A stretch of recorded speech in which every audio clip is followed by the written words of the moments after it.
여러분 안녕하십니까, 백진수입니다. 네, 오늘 유튜브 방송 시작하겠습니다. 지난주에 보니까 댓글로 시황에 대해서 다시 한번 좀 지금 현재 시황에 대해서 짚어줬으면 좋겠다라는 댓글이 있어가지고, 안 그래도 지금 시황을 한번 좀 봐야 되는 상황이기도 합니다. 그래서 이제 시황 이야기를 좀 진행을 해볼 텐데요.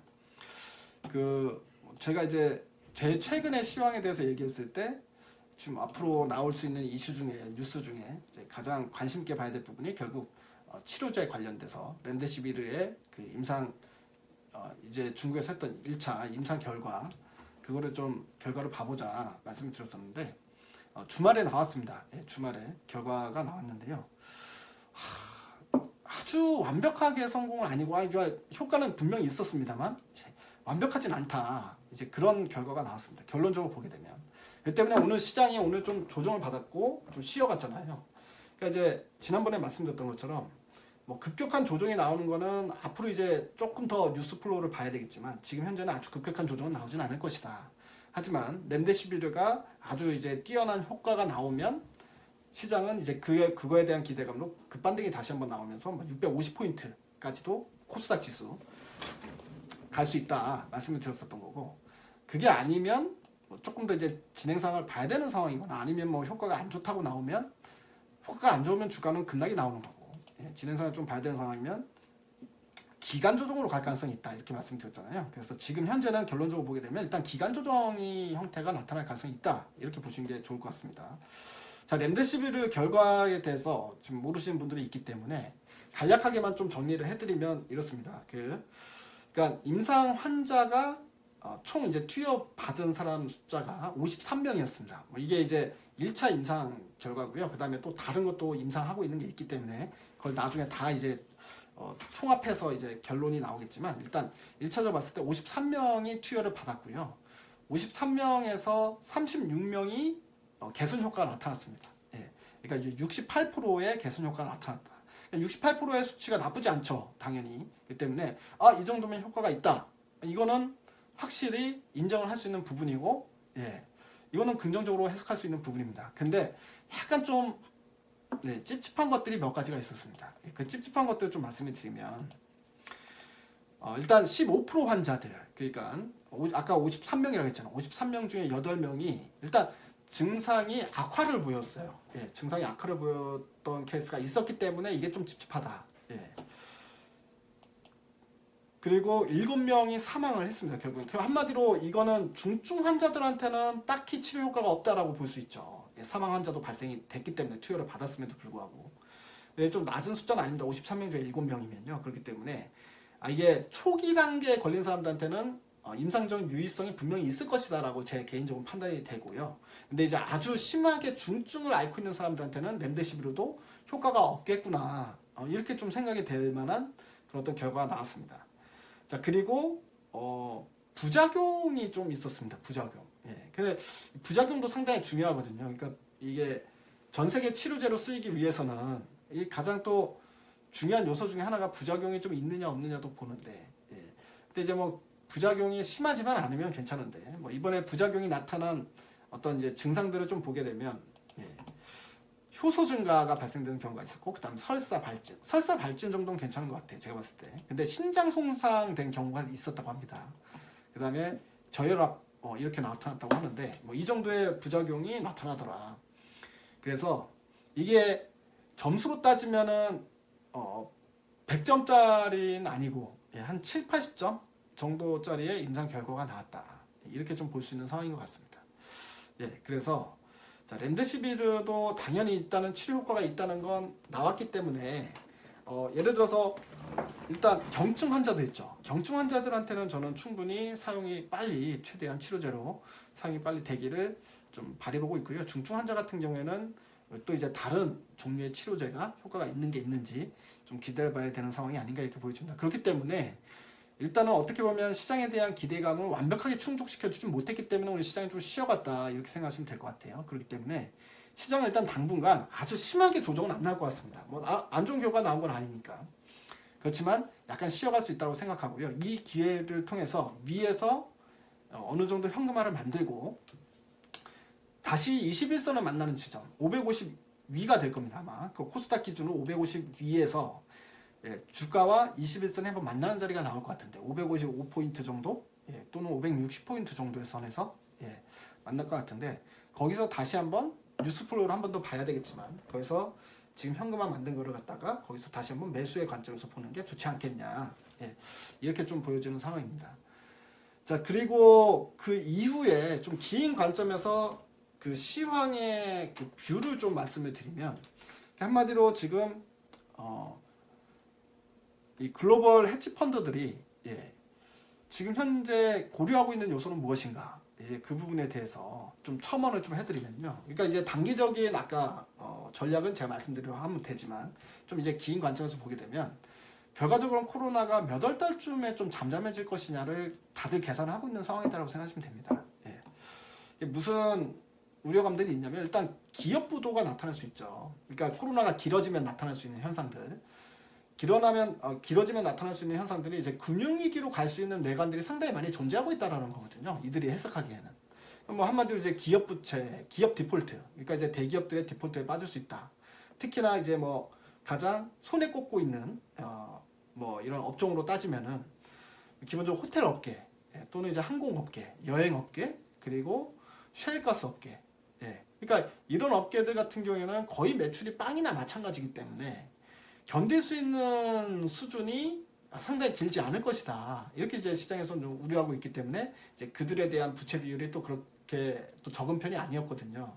그러니까 2008년도 금융위기 이후에 근 한 10년 동안을 미국이 저금리 형태로 가다 보니까 기업들이 이제 부채를 통해서 본인들의 사업을 일으키는 외형을 확장하고 이런 정책을 쓸 수밖에 없었죠. 그러니까 이자가 싸니까.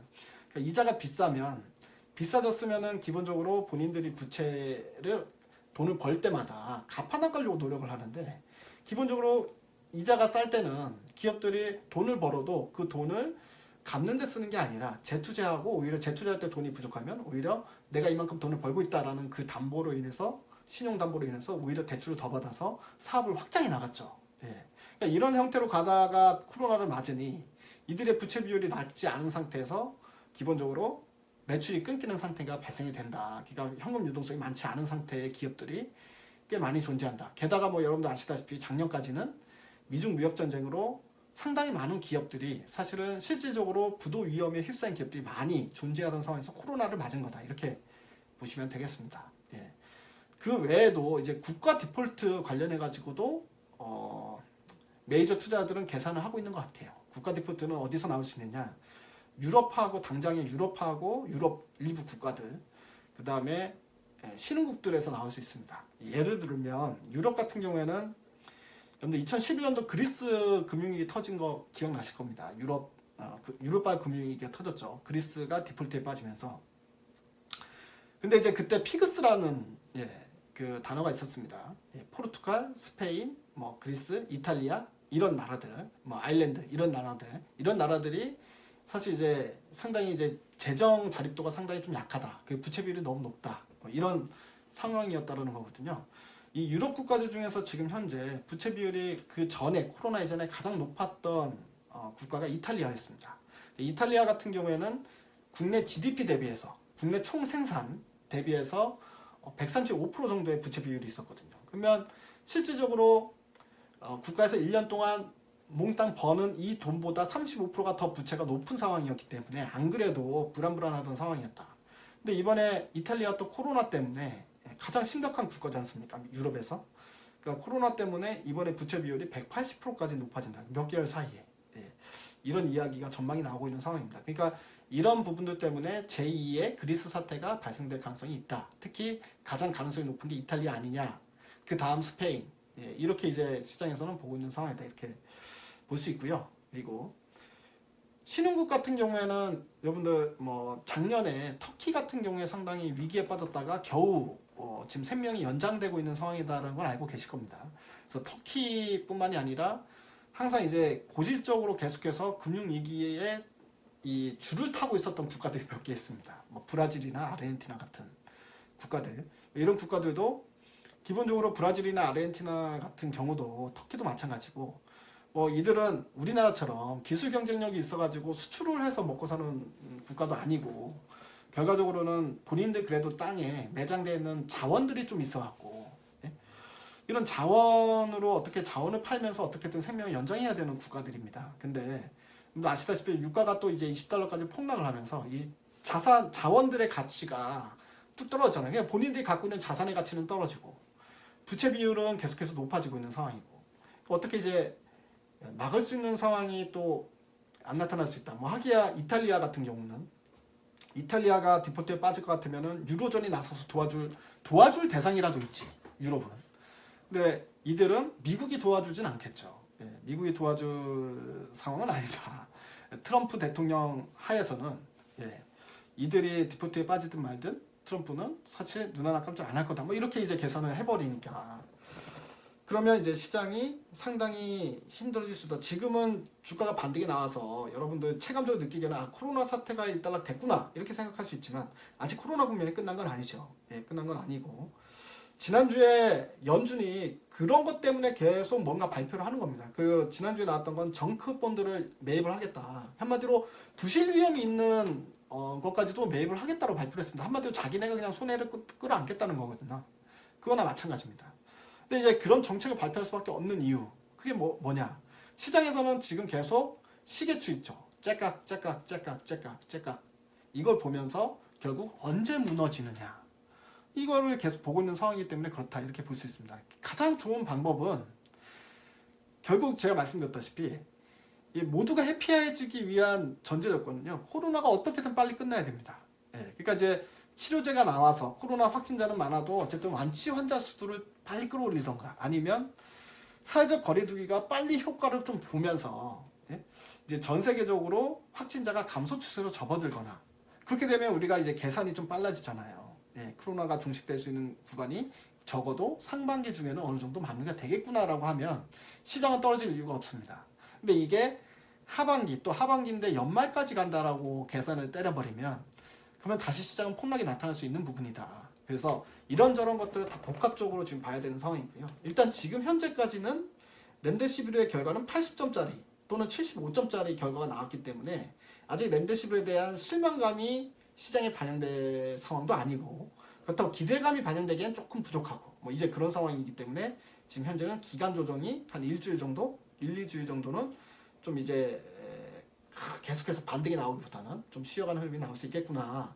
뭐 이 정도로 여러분들이 일단 생각하시면서 당장은 좀 보시면 될 것 같고요. 아까 제가 얘기했던 뭐 기업 부도라든가 뭐 유럽발 금융위기, 그 다음에 뭐 신흥국들의 디폴트 위기, 뭐 이런 부분들은 아직 당장은 경기부양책들 전 세계에서 경기부양책이 나오기 때문에 아직 당장에 우리 현실화될 수 있는 부분은 아니기 때문에 이거에 대해서 너무 걱정하지 마시고 또 너무 겁먹지 마셔라.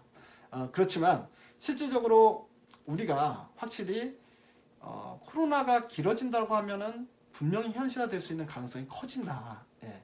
그렇기 때문에 그런 전망이 나오는 상황이라면 예, 기본적으로 우리가 이제 주식은 더 많이 현금화하고 오히려 시장이 떨어지는데 베팅해야 되는 상황이 될 수 있는 가능성도 있긴 있다. 이 정도만 생각하시면 좋을 것 같습니다.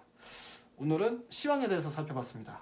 또 다시 이런 상황에서 또 관심 있게 봐야 될 종목도 있으면 그건 또 다음에 유튜브에서 말씀드리도록 하겠습니다. 감사합니다.